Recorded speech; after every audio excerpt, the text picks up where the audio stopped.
Once upon a time in the bustling city of New York, Alexander Harrington paced the sleek marble floors of his penthouse overlooking Central Park. At 48, he was the enigmatic CEO of Harrington Global, a conglomerate that dominated real estate, tech investments, and luxury brands. His net worth hovered around $5 billion, built from ruthless deals and a laser-focused ambition that left no room for sentiment. But after a messy divorce from his socialite wife, Victoria, who had walked away with a nine-figure settlement, and their vacation home in the Hamptons, Alexander felt a profound emptiness. They had no children.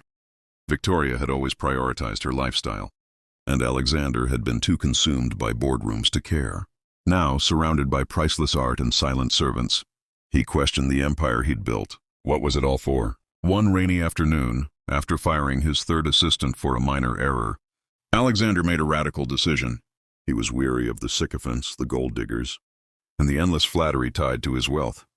He craved authenticity, to experience life as an ordinary man, unseen and unjudged by his fortune. He dismissed his staff for the week, telling them he was on a private retreat. Then, he rummaged through his walk-in closet for forgotten items. Faded jeans from a college trip, a threadbare hoodie, scuffed sneakers, and a baseball cap. Staring at his reflection, he looked like a down-on-his-luck drifter, not the tycoon who graced Forbes covers. He drove an old sedan he'd kept in storage, nothing flashy, and headed to a gritty neighborhood in Brooklyn, far from his Manhattan world. The streets were lined with mom-and-pop shops, graffiti-covered walls, and families scraping by. He wandered until he spotted a cozy corner cafe called Maria's Brew, with fogged windows and the aroma of fresh bread wafting out. It looked humble but inviting, the kind of place where locals gathered for warmth and conversation. Alexander stepped inside, the bell jingling softly, and claimed a stool at the counter. The air hummed with chatter, clinking mugs, and the sizzle of a grill. A barista approached, a woman in her late 30s with warm brown eyes, dark hair tied in a messy bun, and an apron smudged with flour. She moved with quiet efficiency, her smile tired but sincere. "Welcome to Maria's. What'll it be?" she asked, her voice carrying a faint Spanish accent. "Just a black coffee, please," Alexander replied, keeping his tone neutral. She poured it swiftly and slid it over. "That'll be $2.50, cream and sugar on the side if you need." As he sipped, Alexander observed the cafe's rhythm. The woman, her name tag read Sofia, juggled orders, bantered with regulars, and even helped an old man with his crossword puzzle. There was a gentleness to her, a resilience that shone through her fatigue. Then a boy of about 8 appeared from the back room carrying a backpack. He had Sofia's eyes and a mop of curly hair. "Mom, can I have a cookie?" "I finished my spelling words," he said, climbing onto a stool nearby. Sofia ruffled his hair. "One cookie, Mateo, but only because you're such a smart kid." She glanced at Alexander, apologetically. "Sorry if he's bothering you. School lets out early today." "Not at all," Alexander said, smiling faintly. "He's got good manners. I'm Alex, by the way." "I'm Mateo," the boy piped up. "You look sad." "Are you okay?" Alexander chuckled, caught off guard. "Just a long day, kid." "You come here a lot?" "Yeah. My mom owns this place with Aunt Maria. I do homework here because we live upstairs. It's small, but Mom says it's our castle." Sofia returned with Mateo's cookie. "Mateo, let the man drink his coffee in peace." But she lingered, her eyes curious. "Haven't seen you around. New in the neighborhood?" "Something like that," Alexander replied vaguely. "Looking for work, actually." "Times are tough." She nodded sympathetically. "Aren't they always?" "If you're handy, Maria might need help fixing the leaky sink in the back. We can't afford a plumber right now." Over the next few days, Alexander returned to Maria's Brew, drawn by an inexplicable pull. The coffee was decent, but it was Sofia and Mateo's unfiltered warmth that hooked him. He learned their story in snippets. Sofia was a widow.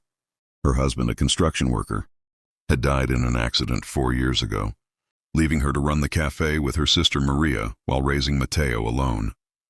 They lived in a cramped one-bedroom above the shop, stretching every dollar. Sofia dreamed of expanding the cafe into a community hub with baking classes. But bills and repairs always came first. Mateo, bright and imaginative, loved drawing superheroes and talked endlessly about becoming an astronaut. One afternoon, Alexander helped fix that leaky sink, using skills from his early days flipping houses. Sofia insisted on paying him with a free lunch, a hearty sandwich on homemade bread. Mateo joined him at the table, showing off his latest drawing, a family of 3 exploring space. This is me, Mom, and Dad, but Dad's in heaven now, so maybe we need a new hero. Sofia overheard and shot Mateo a gentle warning look.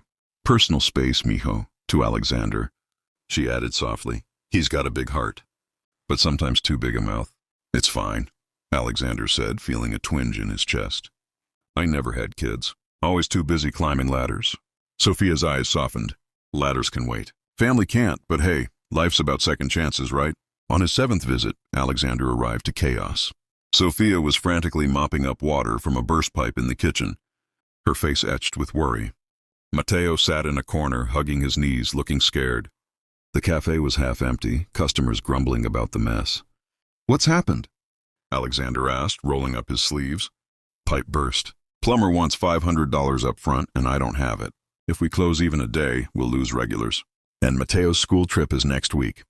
I've been saving for that. Her voice cracked, pride battling desperation. Without thinking, Alexander pulled out his wallet, the plain one with cash he'd withdrawn anonymously. Here, take this. 800's fix the pipe, cover the trip, and maybe get Mateo that new backpack he mentioned. Sofia's eyes widened. I can't. We barely know you. Why? Because sometimes helping feels right. No strings. Just pay it forward someday. Tears brimmed in her eyes as she accepted it. I'll repay you. Every cent. Thank you, Alex. You're a godsend. She closed early, fixed the pipe, and took Mateo on his trip, a zoo outing where he beamed at the animals. Alexander stayed away for a few days, reflecting in his penthouse. The raw vulnerability in Sofia's eyes. The way $500 could make or break a family, it pierced his armored heart. His billions sat in accounts, funding yachts and galas, while real people like them fought daily battles. His philanthropy had been tax write-off checks to distant causes. Now he craved impact. When he returned, Sofia enveloped him in a hug. Alex! I was worried you'd vanished. She handed him an envelope. $100 so far. More coming. Keep it, he insisted. Buy Mateo art supplies. He's talented. Why us? She asked, searching his face. You're too kind for a stranger. Alexander hesitated. You've reminded me what's real. Laughter, struggle, connection. I needed that. Weeks turned to months. Alexander became a staple at Maria's Brew. He tutored Mateo in math, listened to Sofia's ideas for the cafe, and bonded with the locals, truck drivers sharing stories, elders reminiscing. He learned Sofia had immigrated from Mexico as a teen, worked her way up and married young. The accident had shattered her, but she'd rebuilt for Mateo. One evening, Mateo presented a drawing, the 3 of them as a superhero team. You're like my dad now, he said innocently. Strong and nice. Sofia blushed. Mateo. But her eyes met Alexander's with unspoken warmth. That night, after closing with Mateo asleep in the back, Alexander confessed. Sofia, I'm not who I seem. My real name is Alexander Harrington, the billionaire. I came here undercover, tired of fake lives. Her face paled. The Alexander Harrington? Why lie? Was this a game? No, he pleaded. I wanted genuine bonds. You and Mateo gave me that. Kindness without knowing my wealth. I've fallen for your strength, his spirit, for this life. Tears streamed down her face. We're worlds apart. I have nothing. You have everything, he countered. Love, resilience. I've been the poor one. They talked till dawn. Sofia feared he'd tire of their simplicity. He vowed to prove otherwise. Slowly, trust rebuilt. He funded her baking classes subtly, helped expand the cafe but respected her independence. He attended Mateo's school events, cooked family dinners, and bought a modest brownstone nearby, not flashy but homey. A year later, they married in the cafe, with locals cheering. Mateo walked Sofia down the aisle, grinning. Alexander adopted him soon after. Tears in his eyes as Mateo called him Dad officially. Alexander revamped his empire, affordable housing initiatives, scholarships for immigrants, community centers. But his true joy was the everyday, bedtime stories, park outings. Sofia's nursing degree pursuit, she'd always wanted to help others heal. Years on, as Mateo, now a teen, wrote a college essay about influences, he asked, Why'd you walk into Mom's cafe that day? I was empty, Alexander admitted, glancing at Sofia.